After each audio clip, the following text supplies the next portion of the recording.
Revolutionary greetings, comrades. It's a Friday. We're in Johannesburg. We are coming to you live. We are talking politics today. Um, we know that in Zimbabwe we're having elections.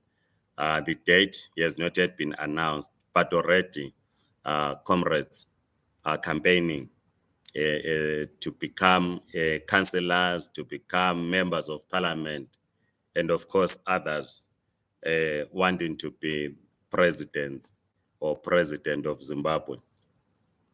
What we want to discuss in this video is the question that is always been raised, that if you have more than one presidential opposition candidate, you are dividing the vote. There's this assumption out there by some that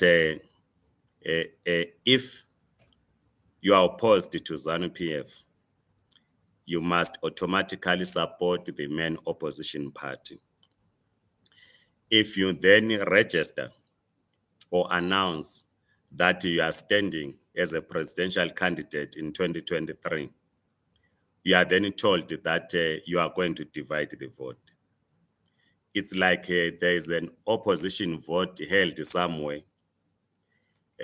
which must be united against the ZANU-PF, even if they do not believe in the main opposition party. Because opposing ZANU-PF does not automatically mean one agrees with the main opposition party, in this case, Triple C. So there are comrades out there. Some are not comrades, but political leaders, because not everyone is a comrade, but political leaders who are saying that if you have more than one presidential candidate, the vote gets divided. So I want to hear your views. Please write in the comment section so that we have this discussion on how you view the question of 2023 elections and what you think should happen.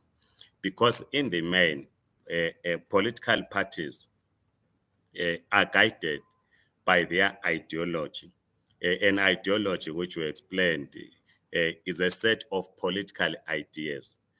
So people will have political ideas, then establish a political movement or a political party. Some will say a political alliance to push forward those political ideas that they have. That's what we call an ideology. Those political ideas might not necessarily be similar to the political ideas of the main opposition party, which then results in these others to say we are also contesting the presidential election. Then the others will then say you are dividing the vote. So I want to hear your views on what you think to this question.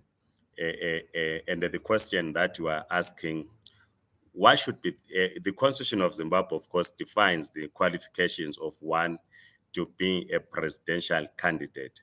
But what kind of a person should we elect as a presidential, as a president in Zimbabwe? What are the characteristics in an individual, the qualifications that we are looking for? What kind of political ideas from an organization or from the individual that you want to elect as the president of the Republic of Zimbabwe later this year should have? Because it should not be automatic that because you are the most popular or because you hate ZANU-PF, therefore you must be the president of Zimbabwe, because every opposition leader is against the ZANU-PF. And I'm saying ZANU-PF because this struggle, of course, is not about ZANU-PF. It's bigger than ZANU-PF, but ZANU-PF is the face of a political evilness that we are going through in Zimbabwe, is the author of the political and economic crisis. And one of the things that must happen in terms of resolving the political and the economic crisis in our country is that we must remove ZANU-PF from power. But that does not necessarily mean that removing ZANU-PF from power will then will result in all our economic and political crisis disappearing. But it will be a step in addressing or in finding a solution to the political and the economic crisis if we remove ZANU-PF from power. So this is why we invite you to share your views, because we want to focus on the elections in Zimbabwe. There is also this question that we must discuss, that in Africa, which of course some countries in Africa do not share these views, and there are a number of examples that we will give. But there's this school of thought which is still dominating in Zimbabwe, in some African countries, that political parties organize their constituents or organize their supporters along ethnic lines. That for one to win an election, one must come from a particular ethnic group. In other words, one must come from a majority ethnic group to be able to win an election. And there are those that in a person that is from what is considered to be a minority ethnic group cannot be elected by those from the majority ethnic group. So it's an issue that we must discuss and be open about it as we invite your views to say, how should we approach the question of a president in Zimbabwe, or the presidential election? Yes, we are going to have a harmonized election. We always talk about councillors, we always talk about MP candidates, but we rarely talk about the presidential election or the presidential candidates. In other countries like Rwanda, Paul Kagame is not from the majority tribe. He has been president since 1994. I do not agree with the politics of President Kagame. We'll talk it some other day. But he comes from a minority ethnic group. He is president of Rwanda. We've had in Namibia, a president coming from a minority group. We have in South Africa, President Cyril Ramaphosa is not from one of the major ethnic groups, the Zulu, the Xhosa. He comes from one of the minority groups, ethnicity groups. He is a president. So there are countries in Africa that do not look at an individual based on their ethnic origin, but they look at an individual based on their capability to lead, not based on which tribe or ethnic group they come from. So is this the issue in Zimbabwe? Do we elect, or are we going to elect a person based on what they can deliver, based on their capability, based on their political ideas, as opposed to based on the tribe or ethnic group that they come from? So these are the questions that we want to discuss in this YouTube channel. We want to hear your views, what you think. We as communists, we do not elect as communists in the leadership of the party. We do not elect a person based on where they come from. We elect them based on their commitment to the class struggle. That's it. We don't check, are you Ndebele, are you Shona, are you Ndau, are you Tonga? We don't check all those because we understand that we are engaged in a class struggle. A class struggle unites people from different ethnic groups. We are all victims of a capitalist system. In fact, I identify with Ndebele. This is where I'm born. I can't change it, right?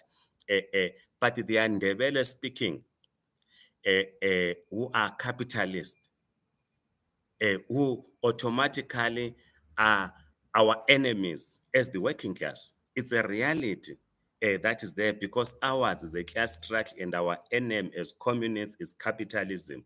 So the Andebeles who are a capitalist. So I cannot therefore say, no, long muntu wakithi, as I always hear, long muntu wakithi, therefore we should unite.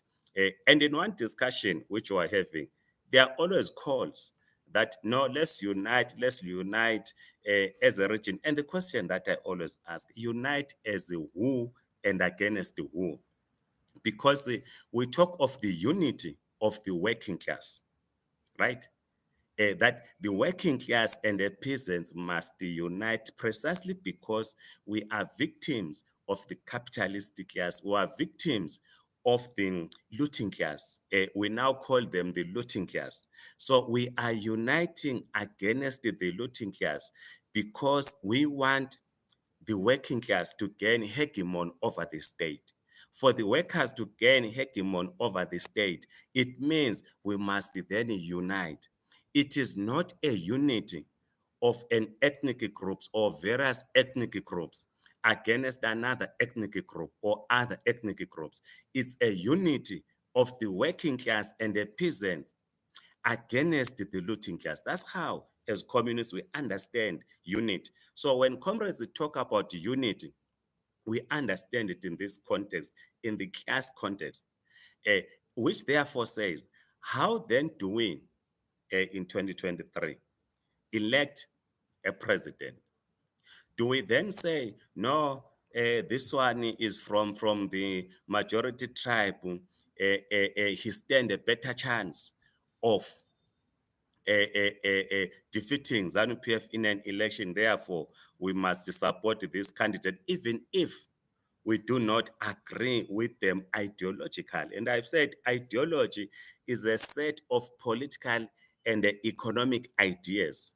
That's what an ideology is. So should we then, on the basis of us trying to remove ZANU-PF, we then unite around some who might be worse off than ZANU-PF, and others they will always say, no, we need to give others a chance. They've not been given a chance to govern, therefore we cannot judge them now. We don't have that luxury. We are engaged in a class struggle, but we want to hear your views. And of course, as communists, there's this debate also among us as communists where there is a call that no, we must unite with all class formations against the fascist ZANU-PF. And some of us, we hold this view that we need to defeat ZANUism as an ideology.